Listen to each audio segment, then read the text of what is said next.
"Honey, we can't get into the house! Your crazy mother changed the locks!"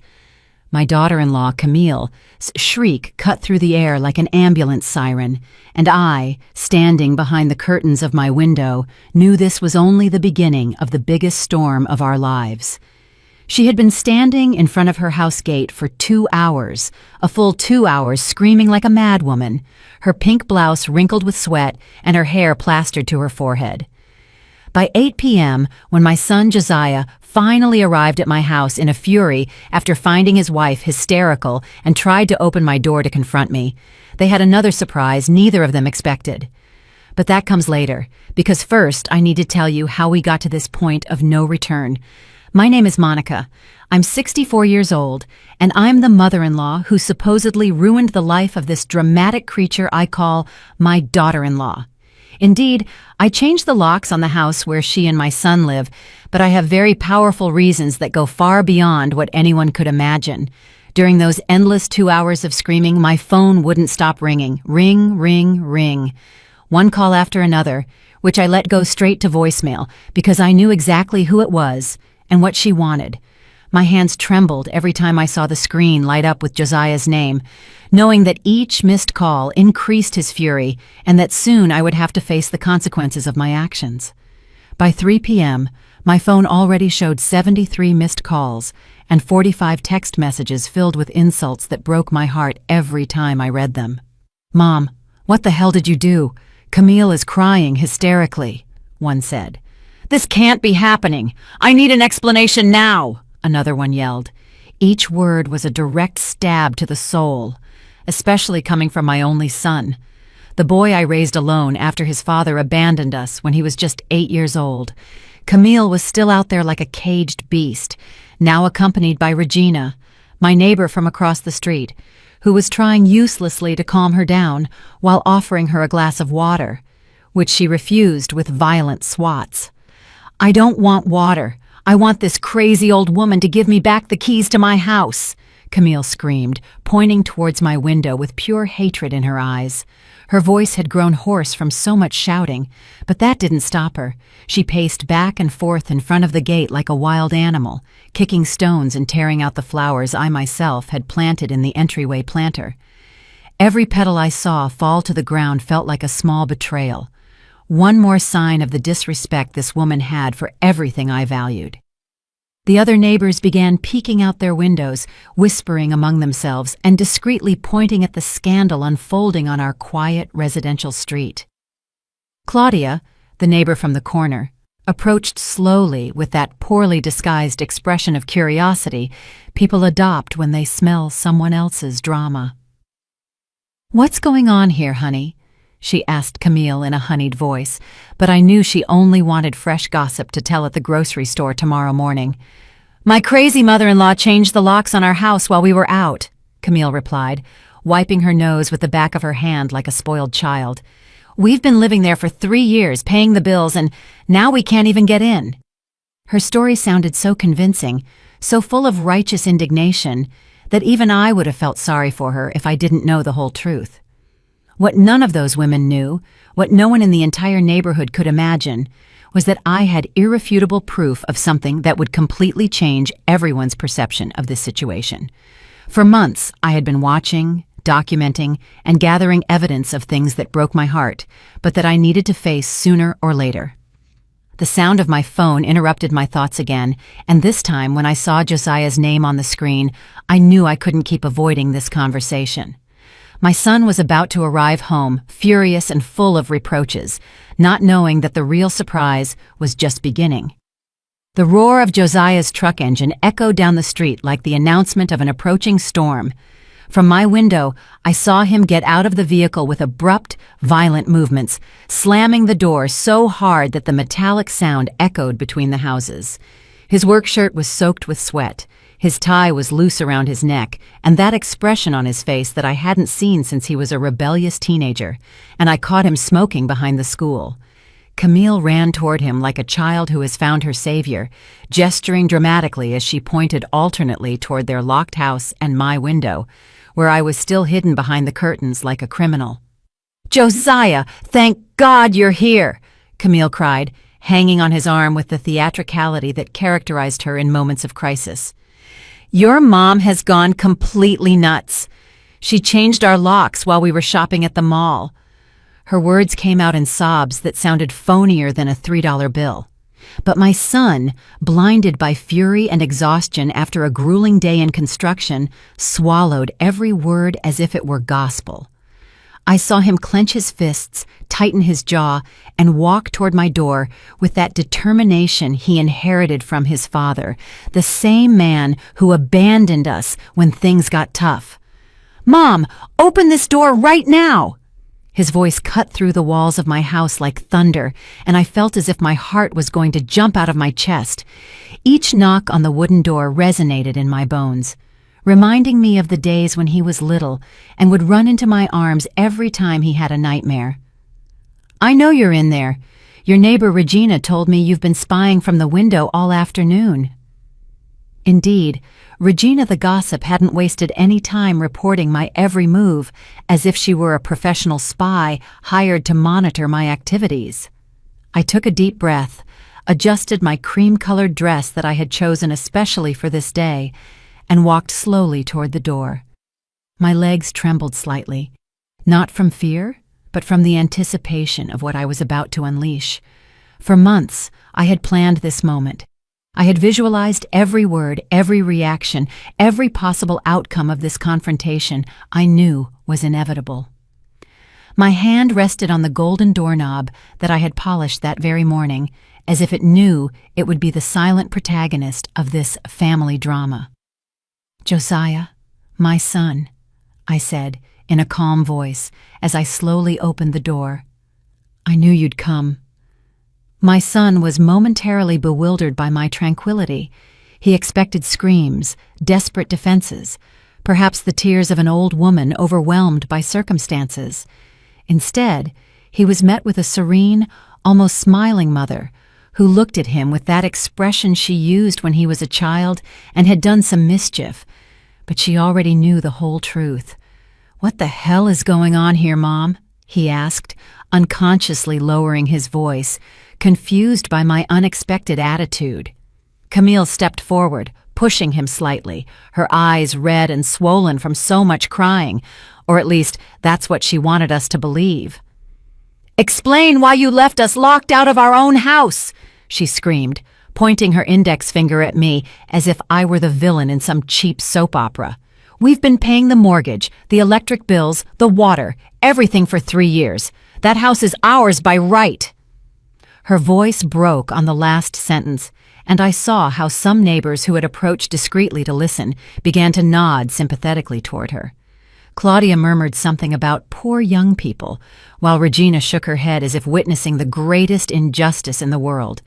"You're right, Camille," I said calmly, and I saw her eyes light up for a moment, believing she had won the battle without a fight. "That house has been maintained for 3 years with regular payments. That's completely true." My son looked at me with relief, thinking that I was finally coming to my senses, and that this whole drama had been a misunderstanding between old people. "But there are some things about those payments that I think we should clarify right here in front of all our neighbors who have been so kind to come and witness this spectacle." The smile slowly faded from Camille's face like makeup in the rain. Something in my tone of voice, something in the way I pronounced the word clarify, made her understand that this conversation was not going to unfold as she had planned. Josiah looked at me with that confused expression of someone who feels they are losing control of a situation they thought they understood perfectly. The neighbors moved a little closer, forming an involuntary semicircle around us, like spectators at an open-air theater where the most dramatic performance of their lives was about to begin. "Mom, just give her back the keys and we'll talk about this more calmly tomorrow," Josiah suggested, clearly uncomfortable with the audience that had formed. "We don't need to resolve this in front of the whole neighborhood." Poor my son, he still didn't understand that some secrets are so big they need witnesses for the truth to be credible. "Son," I said softly, "there are times in life when the truth needs sunlight to grow completely. Josiah, before I return any keys, I need to ask you a very important question." I said, as I slowly pulled my phone from the pocket of my cream-colored dress. Have you personally been paying the mortgage on that house for these 3 years? My son looked at me as if I had just asked him something completely obvious, with that expression of impatience he adopted when he thought I was wasting his time with unnecessary questions. Of course I have, Mom. Camille and I have been splitting all the expenses since we moved in together. What are you getting at? Camille nodded vigorously, wiping away tears with the back of her hand as she looked at the neighbors for moral support. Exactly. We both work. We both contribute. We both built that home together. That's why I don't understand this craziness of changing the locks. Her voice sounded convincing, full of righteous indignation, and I saw Regina and Claudia exchange glances of understanding, clearly siding with the young couple against the seemingly irrational mother-in-law. The circle of neighbors had grown. It now included Araceli from the Yellow House and a couple of people I didn't recognize, but who obviously didn't want to miss the drama of the year in our quiet neighborhood. Perfect, I replied, with a smile that made Camille look at me with suspicion for the first time since this whole spectacle began. Then you'll have no problem explaining this to me. I slid my finger across the phone screen and showed the first image, a screenshot of a bank statement. This is the mortgage account, son. As you can see, for the last 3 years, every monthly payment of $1,250 has been automatically debited from my savings account, not yours. The silence that followed was so thick you could have cut it with a knife. Josiah squinted, leaning in to examine the screen more closely, while Camille stood completely motionless, like a marble statue that had just been struck by lightning. "That has to be a mistake," my son stammered, but his voice no longer sounded as sure as before. "We give you the money every month. You're just the intermediary because the house is in your name for insurance reasons." His explanation sounded reasonable, and I saw some neighbors feel relieved that there was a logical explanation for this family confusion. "Oh, yes, the money you give me every month," I repeated slowly, savoring each word as I moved to the next screenshot. "Let me show you where that money you think you're contributing really comes from." The new image showed a series of bank transfers, all from my personal account to the joint account Josiah shared with Camille. As you can see here, on the 15th of every month, I transferred $1,000 to your account, and on the 30th of every month, another $1,000. That's $2,000 a month that I put into your account, of which you give me back $1,250 for the mortgage. The color completely drained from Camille's face, as if someone had turned off a faucet in her veins. Her lips moved without making a sound, like a fish out of water, while her eyes darted desperately between my phone and my son's increasingly confused face. Wait, Josiah said, running a hand through his hair, as he always did when he was trying to process complicated information. "Are you saying that you've been putting money into our account and we're giving you back part of that same money to pay for the house?" "Not just part, son," I continued, sliding to more screenshots that I had meticulously prepared for months. "In fact, you give me back less money than I put in. I deposit $2,000, you give me $1,250 for the mortgage, which means every month you keep $750 of my own money, in addition to me still paying the difference for the full mortgage." The math was simple, but devastating, and I saw comprehension slowly dawn in my son's eyes, like sunrise after a very dark night. Regina took a step closer, squinting to see my phone screen better. "Are you saying you've been financially supporting your son and his wife for 3 years without them knowing it?" she asked with a mixture of disbelief and fascination that only neighbors experienced in family dramas can show. "Not only that," I replied, preparing for the revelation that I knew would completely destroy the version of reality Camille had so carefully built. "I've also been paying the electricity, water, internet, Camille's car note, and even the grocery shopping on weekends." "That's impossible!" Camille finally screamed, finding her voice after several minutes of deadly silence. "We pay our own bills. I work at the boutique. Josiah works in construction. We have our own income." Her desperation was so palpable, it almost made me feel sorry for her, but I had come too far to back down now. Of course you have your own income, I agreed softly. The question is, what have you been spending all that money on if I've been paying all your basic expenses for 3 years? Josiah stared fixedly at Camille, as if it was the first time he had ever seen her. Camille, he said slowly, is this true? Did you know my mom was paying our expenses? The question hung in the air like a time bomb, and everyone present held their breath, waiting for the answer that would define the course of this family confrontation. Camille opened and closed her mouth several times, her eyes darting nervously between all the expectant faces, like an actress who had just completely forgotten her lines in the middle of the most important performance of her career. I didn't, Camille stammered, stepping back as if the words were projectiles aimed directly at her. Her eyes moved frantically from side to side, desperately looking for an escape from the trap she had just fallen into. But every second of silence only made her guilt more obvious to everyone present. Of course I didn't know. Your mom never told us any of this, she finally screamed, pointing a trembling finger at me. If she wanted to help us financially, she should have told us from the beginning. Josiah stared at her with an expression I had never seen on his face, a mixture of confusion, betrayal, and something that looked dangerously close to disgust. But Camille, he said slowly, if we thought we were paying our own expenses with our money, where are our paychecks? You make $900 at the boutique. I make $1,300 in construction. That's $2,200 a month. If we weren't paying the mortgage or the bills or the groceries, what happened to all that money? The silence that followed was so tense that even the birds seemed to have stopped singing. The neighbors exchanged meaningful glances, clearly realizing that they were witnessing something much bigger than a simple family dispute over locks.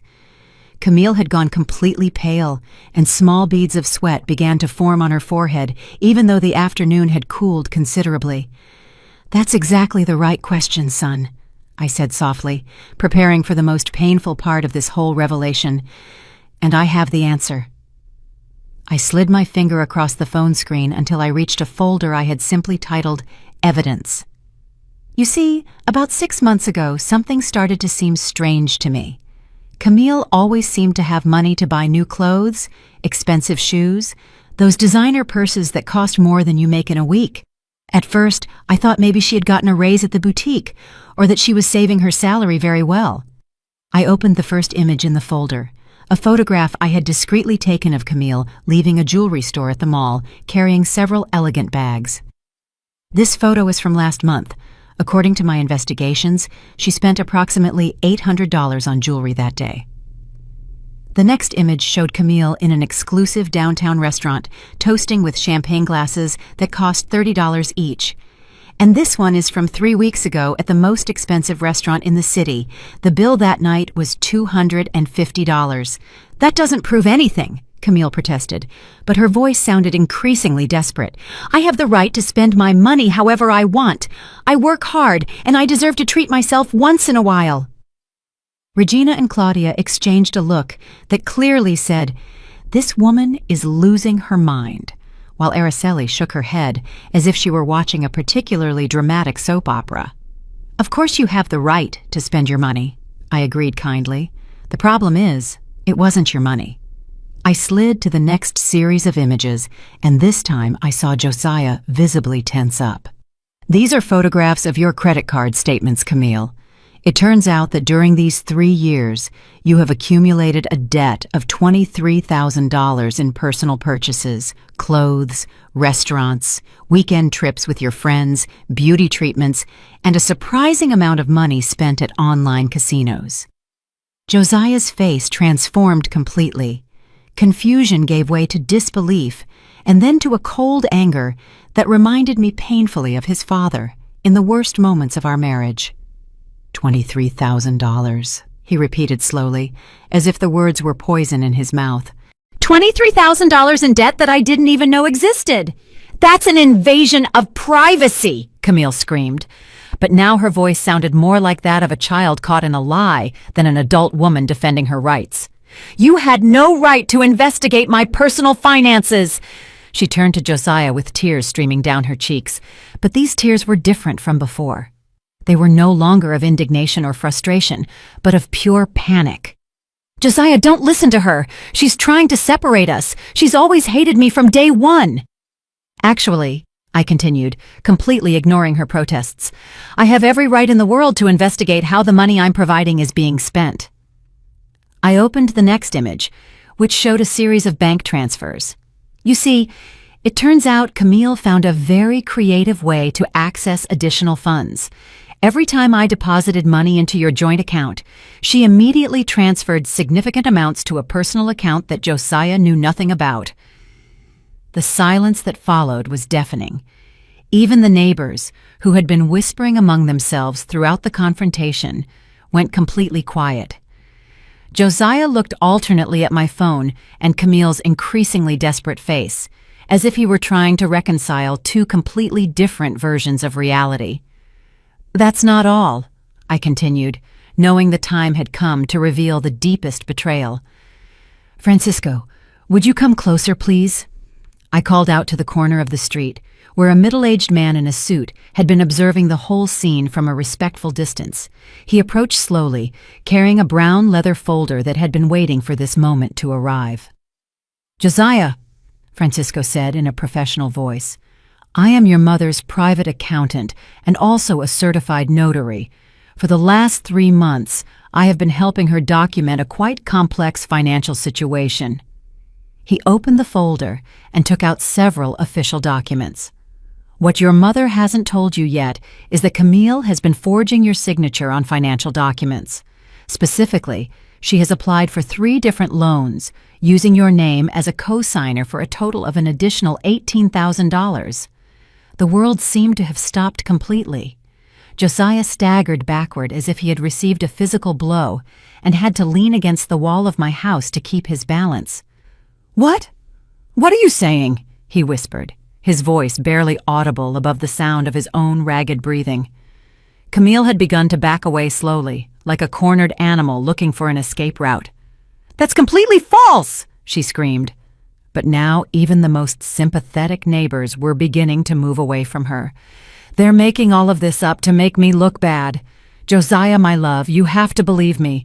We're a family." "A family," I repeated slowly, "doesn't steal. A family doesn't lie. A family doesn't forge legal documents." I looked directly into my son's eyes, watching all the trust he had built for 3 years crumble like a house of cards. "Son, the reason I changed the locks wasn't out of cruelty. It was because I discovered that Camille had been planning to sell some of the furniture and appliances in the house to pay off her debts, without your knowledge and without my permission." Francisco opened his folder completely and began pulling out documents one by one, like a magician revealing increasingly impressive tricks. "I have here copies of the sales contracts that Camille had signed with a downtown pawn shop," he said in a firm, professional voice. "The large screen TV, the sound system, the kitchen appliances, and even the family jewelry that Monica had lent her for special occasions. The total value of the items she planned to sell was approximately $2,000. Josiah slowly slid down the wall until he was sitting on my front step with his head in his hands, as if the whole weight of the world had fallen on his shoulders. "It can't be true," he muttered over and over again, rocking back and forth like a child trying to comfort himself. "This can't be happening. It can't be that my whole life for 3 years has been a complete lie." "They're fake documents!" Camille screamed with a desperation bordering on hysteria. "She paid that man to make up this whole story." She pointed a trembling finger at Francisco, but even as she spoke, I could see in her eyes that she knew the game was over. "Josiah, my love, you know me. Do you really believe I would be capable of something like this? We've been together for 3 years. We've built a life together." "A life built on my back," I said firmly, feeling the anger I had been holding back for months finally begin to emerge. "A life completely financed with my money, while you two lived in a fantasy where you thought you were independent and self-sufficient." I looked at my son, who still had his head bowed, and I felt a pang of pain in my heart for everything he was about to lose. "Josiah, son, For 3 years, I have watched you come home proud, because you thought you were providing for your family. I've seen you work double shifts on weekends to secure your future with Camille. All that pride, all that effort, was based on a delusion she deliberately created. Francisco cleared his throat and pulled another document from his inexhaustible folder. I also have here the records of a secret savings account that Camille opened 2 years ago, he continued, with the precision of a surgeon performing a delicate operation. In this account, she has been regularly depositing amounts that match exactly with the money left over after you paid the monthly expenses. This account currently has a balance of $700, money that comes directly from the funds Monica provided to you. The neighbors had now formed a complete circle around us, and their murmurs had intensified into a constant buzz of shock and disapproval. Regina shook her head repeatedly while whispering, "Oh, what a shame! What a shame!" like a mantra. Claudia's eyes were wide, clearly fascinated by the drama unfolding, better than any soap opera she had ever watched. Araceli had taken out her phone and seemed to be discreetly recording, probably to tell her entire extended family about the biggest scandal she had witnessed in decades. "But that's not the worst of it," I continued, knowing that the final revelation would be the one that would finally break any possibility of reconciliation.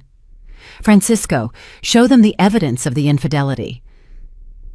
The accountant nodded gravely and took out a series of photographs that had cost me a fortune in a private investigator, but had been worth every penny. "These photographs were taken during the last 6 weeks at the downtown Continental Hotel," he said. The images clearly showed Camille entering and leaving the hotel with a man who was definitely not my son. A well-dressed, middle-aged man with an expensive sports car parked outside. In some photos, they were kissing passionately in the parking lot. In others, they were sharing intimate dinners at the hotel restaurant. The most devastating of all showed Camille wearing a diamond necklace she clearly couldn't afford on her boutique salary. "Who is he?" Josiah asked with a broken voice, finally raising his head to look at the photographs Francisco had spread out like cards on a poker table. His eyes were red, but no longer from confusion, but from a rage that grew like a fire fueled by pure oxygen. "Who is this man who appears in all these photos with my wife?" "His name is Roberto Alvarez," Francisco replied, consulting his notes. "He's the 52-year-old owner of a chain of restaurants, and he's divorced. According to our investigations, Camille met him approximately 8 months ago when he visited the boutique where she works. Since then, she has maintained a relationship that includes regular trips, expensive dinners, and costly gifts that she is hiding in that secret savings account I mentioned earlier." Camille had backed up so much that she was now practically pressed against Josiah's truck with the wild eyes of a cornered animal. "Those photos are faked," she screamed, but her voice broke on the last word. "They can do anything with computers nowadays. You can't believe anything you see in photographs." Her lies sounded desperate even to herself, and I saw the last traces of credibility fade from her face like makeup in the rain. "Roberto has been very generous with Camille," I continued relentlessly. "In fact, he has been helping her plan her future, a future that included divorcing you, Josiah, but not before making sure she could keep the house and everything in it." I took out my own phone and played an audio recording I had obtained through methods I preferred not to explain. Camille's voice was unmistakable. "I just need to hold on for a few more months until I can divorce him and get the house. Roberto says once I'm free, we can start our life together with no financial problems." The impact of that recording was like an emotional nuclear bomb. Josiah slowly stood up, staggering slightly, and walked toward Camille with an expression I had never seen on his face. It wasn't just anger. It was something much deeper and more devastating. It was the complete realization that the person he had trusted most in the world had betrayed him on every possible level. 3 years, he said in a dangerously calm voice. 3 years of my life. 3 years of working like a slave to support a woman who was not only stealing from me, but was planning to leave me after taking everything she could get. He stopped in front of her, so close he could see the tears running down her cheeks. But these tears no longer had any effect on him. "Did you ever love me? Even a little? Or was it all part of the plan from the beginning?" Camille opened her mouth to reply, but no sound came out. The words had run out, the excuses were gone, and she was finally facing the reality of what she had done. The circle of neighbors had grown to include almost the entire block, and everyone was looking at her with a mixture of disgust and morbid fascination that made her look smaller with every second that passed. Camille finally found her voice, but when she spoke, the words that came out of her mouth were the most devastating she could have chosen. "Yes, I loved you at the beginning," she cried out in desperation, as if that partial admission could somehow save the situation. "But you were never going to be enough for me. You work in construction, Josiah. Your future is limited. Roberto can give me the life I really deserve, the life I always dreamed of having." Her words fell on the group like hail on glass, shattering any sympathy that might have remained among the spectators. Regina dramatically put her hand to her chest and muttered, "Oh my God, what a horrible creature!" while Claudia shook her head repeatedly as if she couldn't believe what she was hearing. Araceli had stopped pretending she wasn't recording and was now shamelessly pointing her phone at Camille, capturing every moment of this public confession that would become the biggest gossip in the neighborhood for the next 5 years. Josiah backed away as if Camille's words were physical punches.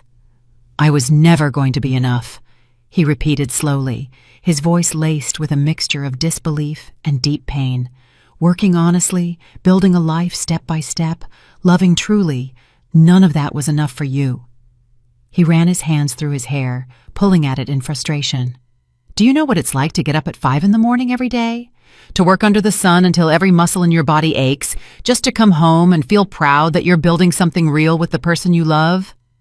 "That's exactly the problem," Camille screamed, and at that moment I realized she had completely lost control of her words. "I don't want a life of sacrifice and struggle. I don't want to count pennies and worry about bills. Roberto offers me trips to Europe, fancy restaurants, designer clothes. He offers me the life a beautiful woman like me should have." Her vanity and materialism were now completely exposed, and I saw how even the most tolerant neighbors began to physically move away from her as if her attitude were contagious. Francisco cleared his throat and took another document from his inexhaustible folder. "There's something else you need to know," he said with professional gravity. Camille was not only planning to get a divorce and keep the house, she had also started the proceedings to claim alimony based on the lifestyle she believed Josiah had provided her with during these 3 years. He held out a legal form that clearly showed Camille's signature. She was requesting $1,800 a month in support, arguing that she had become accustomed to a standard of living that Josiah should maintain even after the divorce. The absurdity of the situation was so great that even in the midst of all the pain and betrayal, I couldn't help but let out a bitter laugh. $1,800 a month, I repeated, from a man who makes $1,300 a month to maintain a lifestyle that I was actually financing completely. I looked at Camille directly in the eyes and saw something that surprised me. She didn't even have the decency to look ashamed. Instead, there was a kind of desperate defiance in her gaze, as if she still believed she could find a way to emerge victorious from this situation. "This is all a plot!" she screamed, pointing a trembling finger at me. "From the first day Josiah introduced me to you, I knew you hated me. You were never subtle about it. You always looked at me as if I wasn't good enough for your precious son." Her voice rose to a shriek that made several neighborhood dogs start barking in response. "You made up this whole story to separate us because you can't stand the idea that he chose me instead of staying attached to your apron strings forever." "You're right about one thing," I admitted calmly, and I saw her eyes light up for a moment, believing she had finally found a crack in my armor. "From the first day, I sensed something wasn't right with you. Call it maternal intuition, life experience, or simply the instinct of an older woman who has seen enough lies in her life to recognize them when she sees them." I walked one step closer to her, and she automatically backed up until her back hit the truck. "But I didn't make anything up, Camille," I just documented your own actions." Josiah had remained silent during this exchange, but I could see that he was processing every word, every revelation, every piece of the puzzle that was finally falling into place. "Mom," he said finally, his voice hoarse with emotion, "why didn't you tell me anything before? Why did you wait until we got to this point?" His question contained pain, but also understanding, as if he was finally seeing the situation from my perspective. "Because I had to be completely sure," I replied softly, feeling my own emotions threaten to overflow after months of holding them back. "Because accusing the woman you love of these things without absolute proof would have destroyed our relationship forever. Because I needed you to see the truth with your own eyes, not just believe me because I'm your mother." I approached him and put my hand on his shoulder, feeling it tremble slightly. And because despite everything she did, part of me hoped I was wrong. I hoped there was an explanation that wouldn't completely shatter your world. Francisco closed his folder with a definitive snap. "Mrs. Camille," he said formally, "I have here cessation documents that invalidate any claim you may have on the property in question, as well as temporary restraining orders that prohibit you from approaching the residence or contacting Josiah in any way, while the legal aspects of this situation are resolved." He held out the papers to her, but Camille looked at them as if they were venomous snakes. "You can't do this!" she screamed, but now her voice sounded more like a desperate whine than a real protest. "I have rights. We lived together for 3 years. That means something in the eyes of the law." She turned to the neighbors as if looking for support, but found only faces of disgust and disapproval. Even Regina, who usually sympathized with anyone who seemed to be under attack, had crossed her arms and was looking at her with clear antipathy. "Indeed, living together for 3 years means something in the eyes of the law," Francisco agreed in a professional tone. "It means that any debt accumulated during that time is shared responsibility, which includes the $23,000 in credit cards, the $18,000 in fraudulent loans, and the legal costs of resolving this situation." He paused dramatically as he consulted his notes. "However, given that all these expenses were incurred without Josiah's knowledge or consent, and considering the evidence of fraud and adultery, it is highly likely that you will be held completely responsible for all these debts." The color completely drained from Camille's face, as if someone had pulled a plug and all the blood had drained from her body. $41,000 in debt, plus legal costs, plus the complete loss of what she thought would be her financial security through the divorce. The reality of her situation finally began to penetrate the barrier of denial she had built around herself. "Roberto," she whispered suddenly, as if she had just remembered something crucial. "Roberto will help me. He has money. He can pay for all of this." But even as she said the words, she seemed to realize how unconvincing they sounded. A wealthy, married man who had been enjoying a secret affair would probably not be very interested in bearing the financial and legal consequences of his mistress's fraud. As if the universe had been waiting for that exact moment to add the final touch to this drama, Camille's phone began to ring. We all looked at the device sticking out of her fuchsia purse, and when she saw the name on the screen, her face underwent a transformation that would have been comical if it hadn't been so pathetic. "It's Roberto," she murmured, as if pronouncing the name were a magic spell that could save her from this whole nightmare. "He's going to explain everything. You'll see it's not how they're painting it." With trembling hands, she answered the call and put it on speakerphone, probably hoping her lover's voice would bring some kind of salvation to this impossible situation. "Roberto, my love, thank God you called. I'm in a terrible situation, and I need you to come and help me right now." Her voice had adopted a childish and supplicating tone that made me feel a mixture of disgust and pity for this woman, who had clearly never learned to take responsibility for her own actions. The response that came from the phone was like a slap that echoed down the street. "Camille, I can't do this anymore. the male voice said in a cold, distant tone that showed no trace of the passion he had been feigning for months. My wife found out about our affair. She hired a private investigator. She has photographs, recordings, evidence of all the gifts I gave you. She's suing me for divorce and is going to take half of everything I own. There was a pause that felt eternal as everyone present processed the implications of those words. Camille stood completely motionless, like a statue of salt, while the voice continued to systematically destroy all her plans and hopes. Besides, my lawyer warned me that I could be implicated in any legal situation you have with your husband. I can't risk my business or my assets for this relationship. I'm sorry, but this has to end here. The sound of the line being cut was like the sound of a door closing definitively in Camille's face. The silence that followed was so absolute that you could hear the buzzing of the power lines overhead. Camille stared fixedly at her phone, as if she couldn't believe the words she had just heard were real. Slowly, very slowly, the complete reality of her situation began to manifest on her face.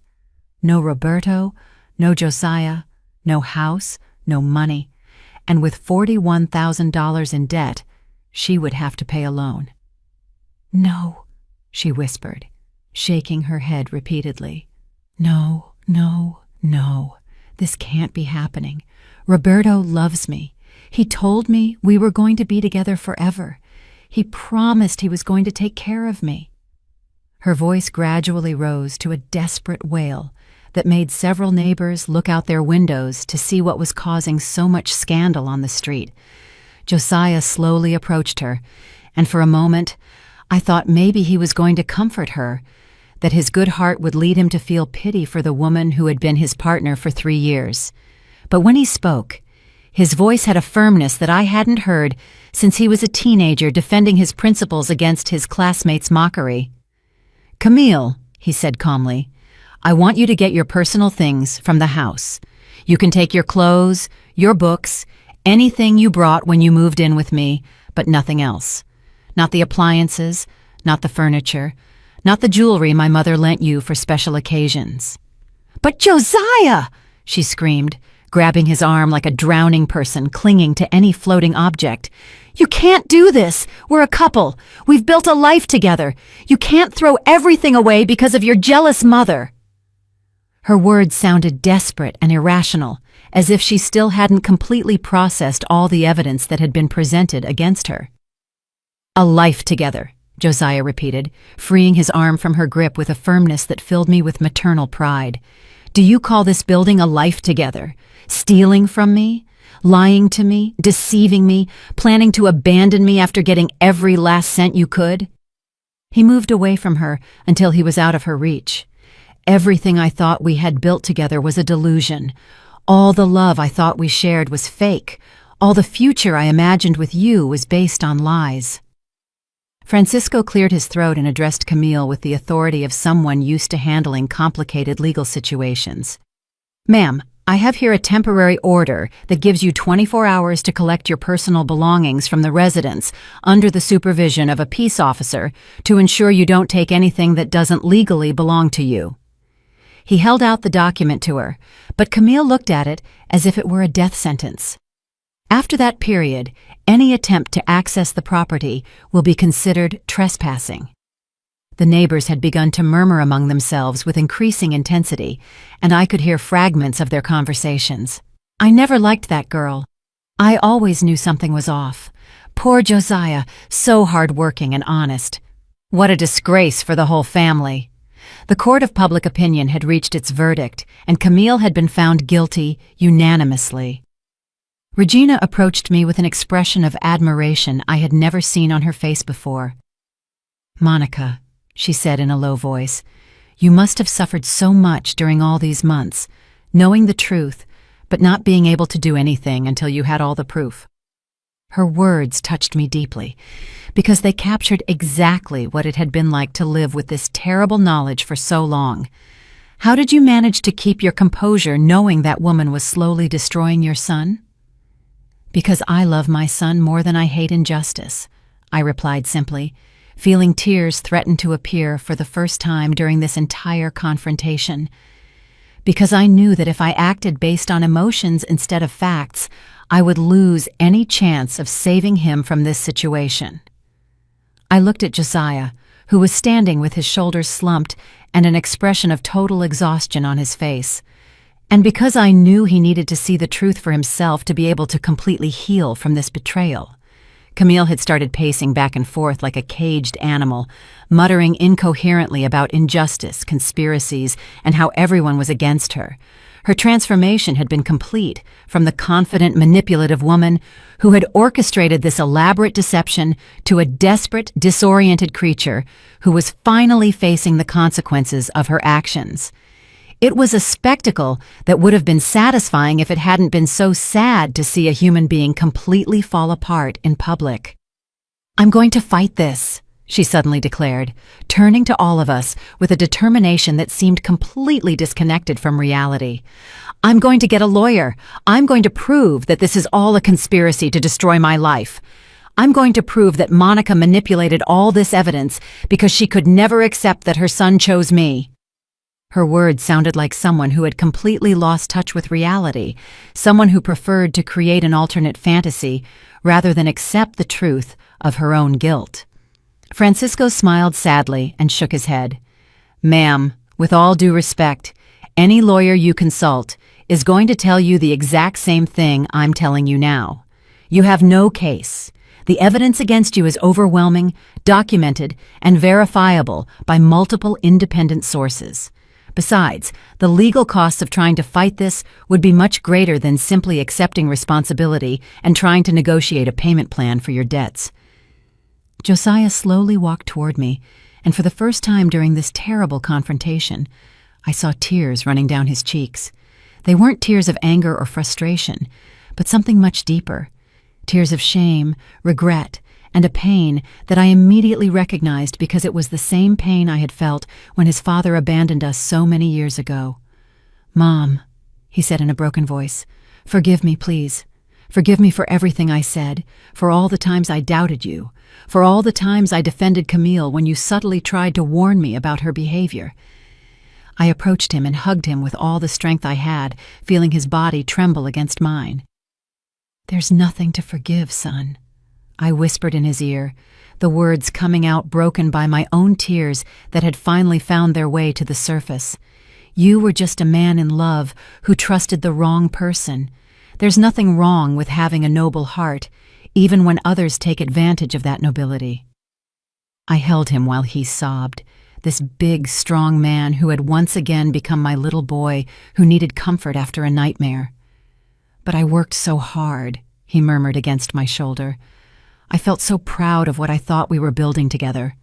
I woke up every morning thinking I was being a good man, a good provider, building a solid future with the woman I loved." His voice completely broke on the last words. How could I have been so blind? How did I not realize it was all a lie? The neighbors watched us with a mixture of respect and emotion that completely transformed the atmosphere of the street.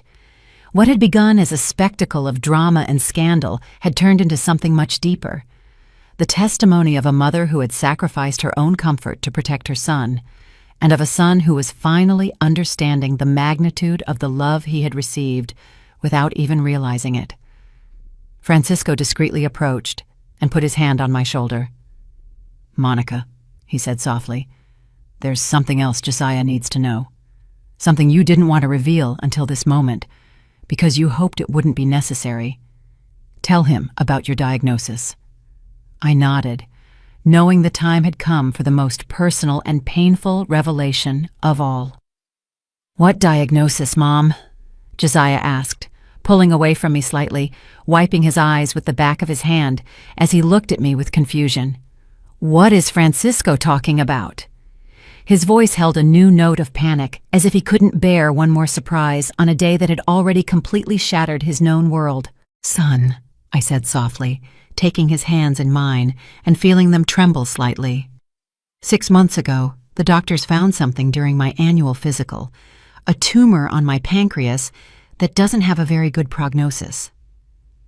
I saw his eyes widen with shock and horror, and quickly continued before he could interrupt me. "The treatments are expensive, very expensive. Between chemotherapy, radiation, and the surgeries I need, we're talking about approximately $100,000 over the next 2 years. Why didn't you tell me? He cried, pulling away from me as if my silence were a personal betrayal. How could you hide something so important from me? I'm your son. I have the right to know when my mother is sick. His anger was understandable but also painful, because it confirmed my worst fears about how he would react to this news. Because I knew exactly what your reaction would have been, I replied with the patience only a mother can have. You would have wanted to help financially. You would have insisted on paying for my treatments. You would have worked double and triple shifts to get the money. I paused, letting the implication of my words sink into his mind.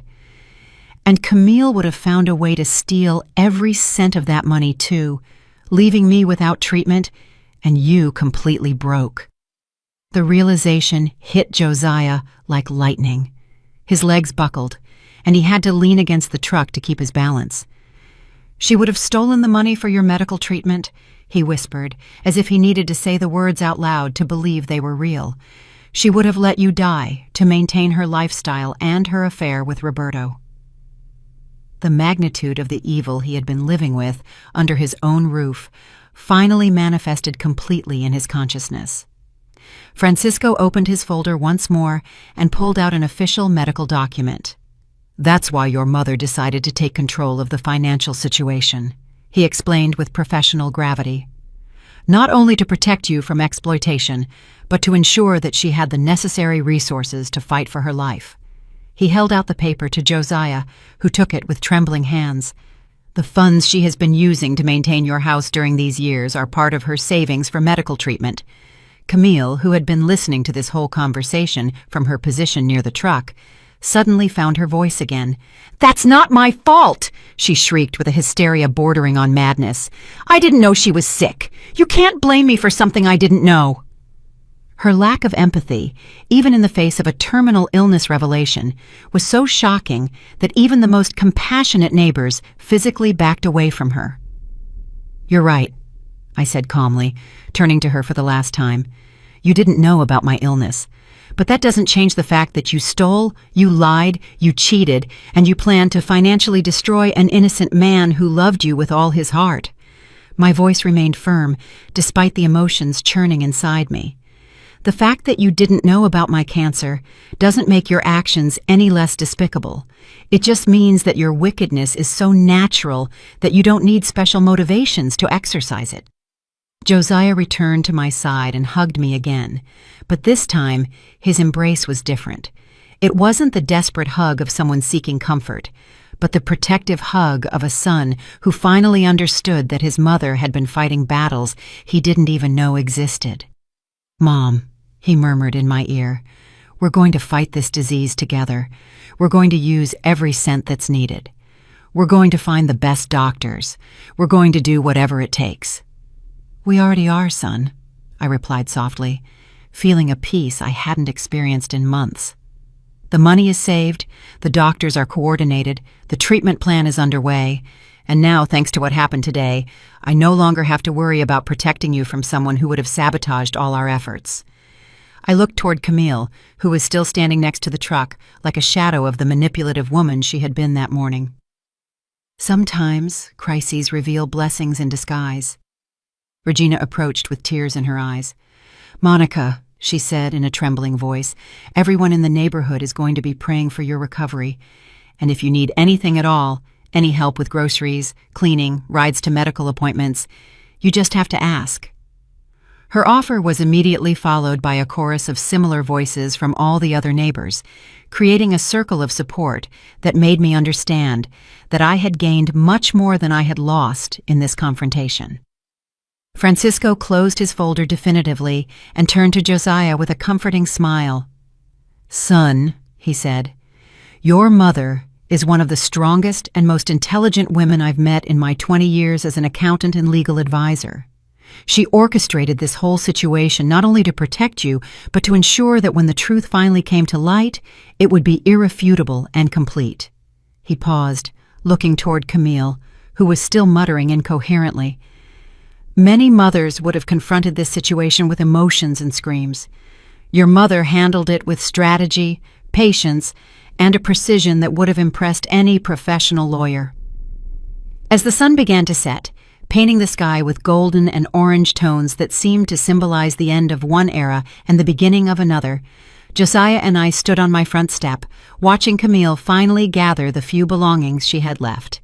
A peace officer had arrived half an hour earlier to supervise the process, making sure she only took what legally belonged to her.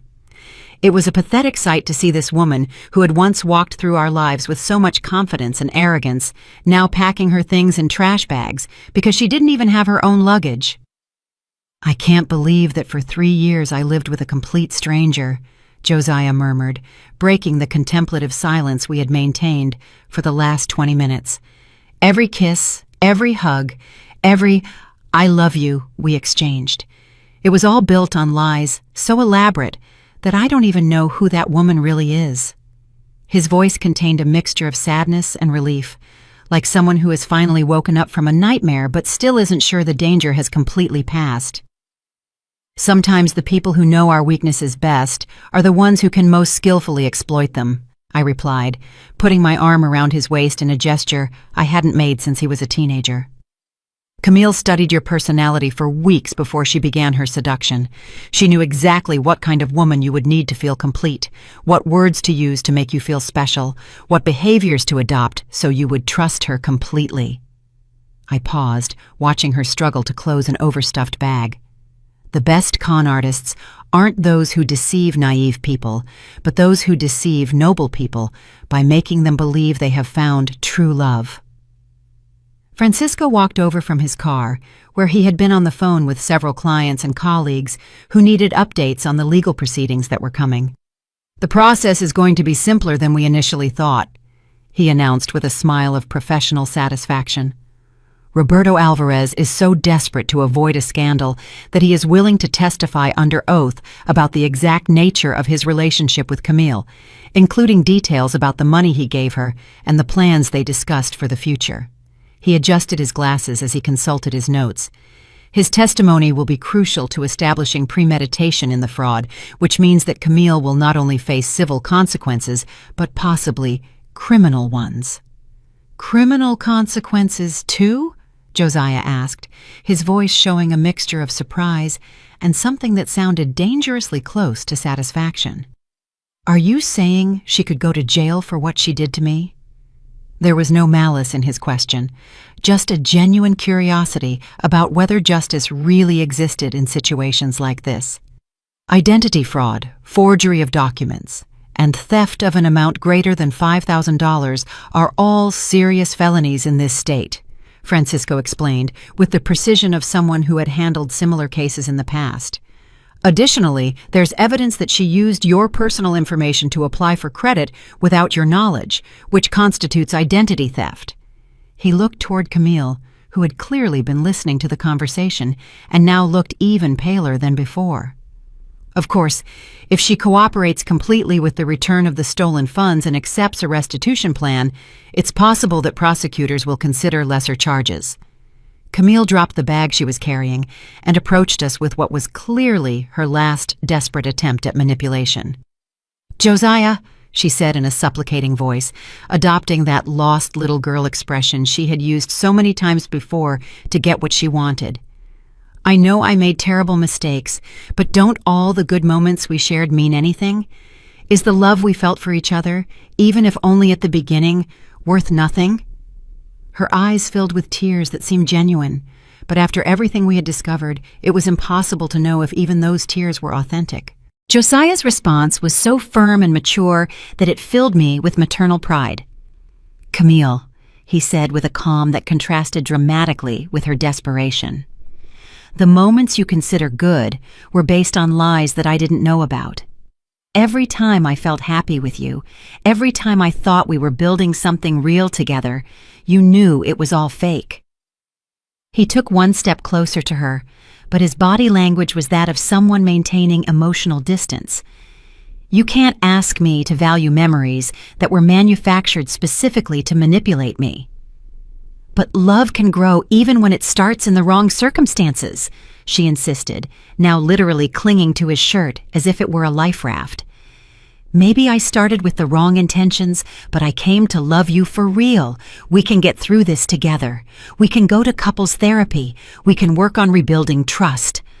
Her voice rose to a near scream, and the peace officer discreetly approached to ensure the situation didn't escalate out of control. "Couples therapy," I repeated.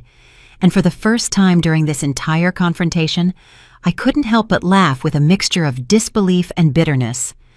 To work on what, exactly? On how to steal more efficiently? On how to maintain extramarital affairs without being discovered? On how to forge legal documents more convincingly? My laughter transformed into something more serious and definitive. "Camille, there are certain lines that once crossed, there's no going back. And you didn't cross a line, you crossed an entire continent of betrayal." The neighbors who had been keeping a respectful distance during this final conversation began to gradually approach like flowers opening to the morning sun. Regina was the first to speak.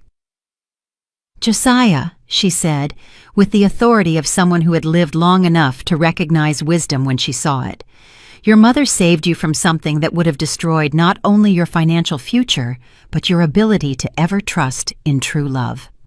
Her words resonated with a truth that even Camille couldn't refute. Claudia nodded vigorously as she approached from the other side.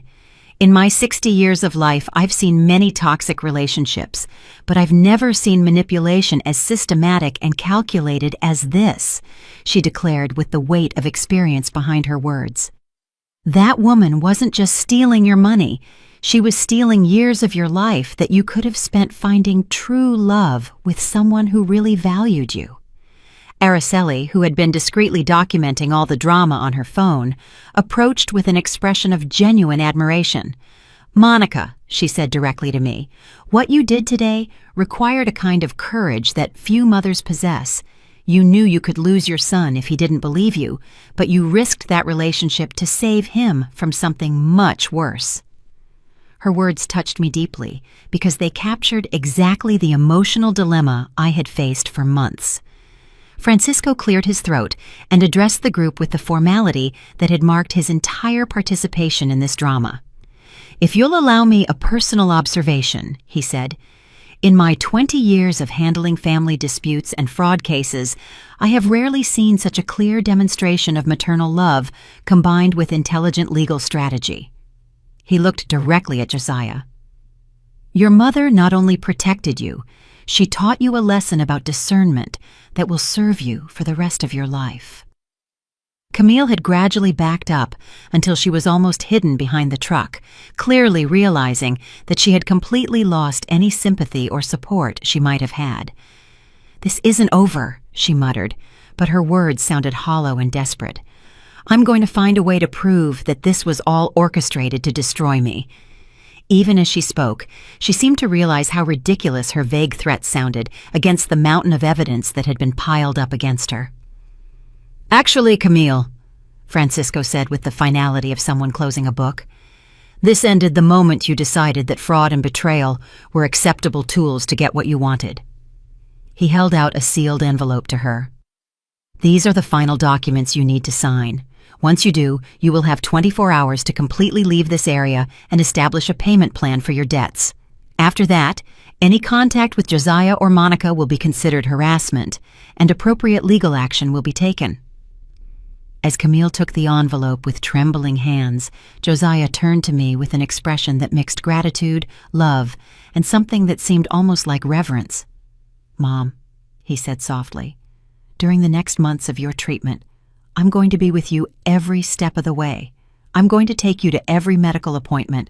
I'm going to cook for you when you don't have the strength. I'm going to make sure you have everything you need to fight this disease." His voice broke slightly on the last words. "And I'm going to spend the rest of my life being grateful for the fact that I had a mother who was wise and brave enough to save me from the worst decision of my life." The hug we shared in that moment, as the sun finished setting behind us and the first stars began to appear in the sky, was different from any hug we had ever shared before.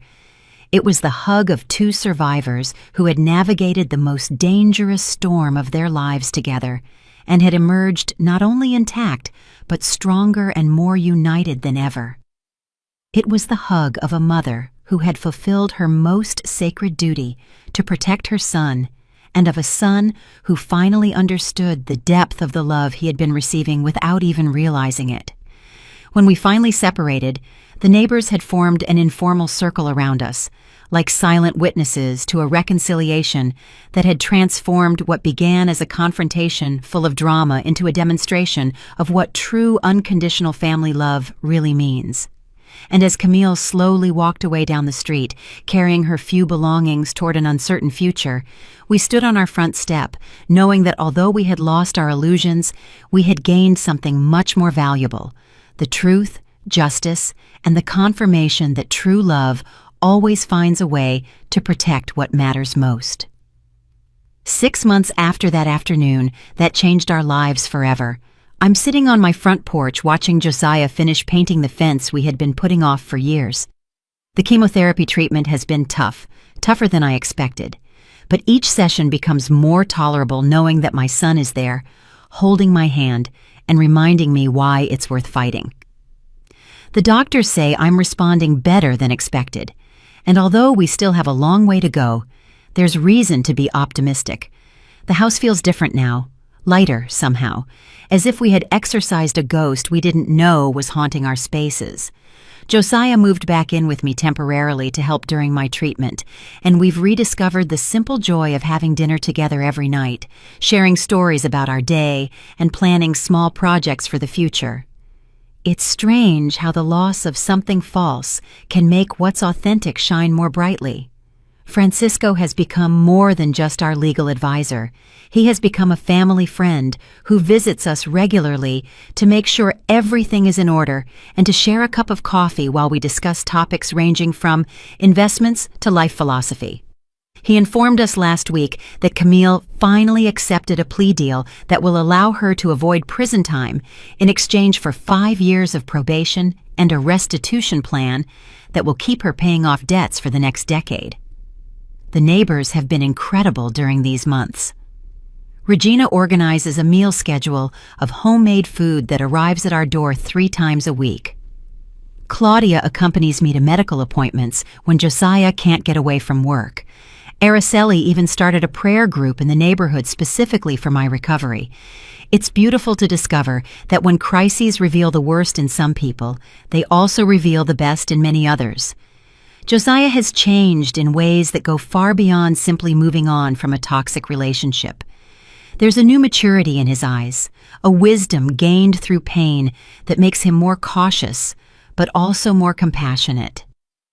He told me last week that a coworker asked him out, but he honestly explained that he needs time to fully heal before opening his heart to someone new. I want to make sure that the next time I tell someone I love them, it's because I really know that person, not because they've convinced me that I do, he said. Roberto Alvarez, we learned through Francisco, lost approximately half of his assets in his divorce and had to sell 2 of his restaurants to pay for legal costs. His ex-wife, apparently, turned out to be as smart as she was ruthless and had been documenting their affairs for years, waiting for the perfect moment to act. It's funny how justice sometimes comes from completely unexpected directions. My cancer has taught me things about life that I wouldn't have learned in any other way. Every sunrise feels like a gift. Every conversation with Josiah feels precious. Every small moment of normalcy becomes something worth celebrating. The irony is not lost on me. It took facing my own mortality to finally live with the intensity and gratitude I should have always had. Josiah has started taking night classes in business administration. He says he wants to expand his horizons beyond construction, not because there's anything wrong with honest work, but because he wants to ensure he has the tools to protect any family he might form in the future. I won't let anyone else take advantage of my good faith, he told me, and the determination in his voice filled me with pride. 3 weeks ago, while we were sorting through the belongings that Camille had left behind and never claimed, we found a diary hidden behind a drawer. The pages revealed a mind even more calculating than we had imagined. She had meticulously documented her plans to manipulate Josiah, including specific strategies to isolate him from me and techniques to keep him emotionally dependent. Reading those pages was like looking directly into the soul of an emotional predator, and I was deeply relieved to know that we had escaped that trap before it could cause irreparable damage. The entire neighborhood changed after the events of that day. People greet each other more warmly, conversations are deeper, and there's a sense of community that didn't exist before. It's as if we all witnessed something that reminded us of the importance of looking out for each other and being aware of the signs of danger in our families. This afternoon, as I watch my son work in the garden with that determined concentration he inherited from his grandfather, I feel a gratitude so profound it almost hurts physically. I saved my son from a life of exploitation and betrayal, but in the process, he saved me. He also saved me from the guilt of not having acted when I had the opportunity. He saved me from the sadness of watching the person I love most in this world be destroyed. Tomorrow, we start a new cycle of chemotherapy, but we face the future together, armed with the truth, strengthened by adversity, and united by a love that has been tested in the fire and has emerged purer than ever. And although I don't know what challenges await us, I know with absolute certainty that we will face them as a real family should, with honesty, courage, and an unwavering commitment to protect each other no matter the cost.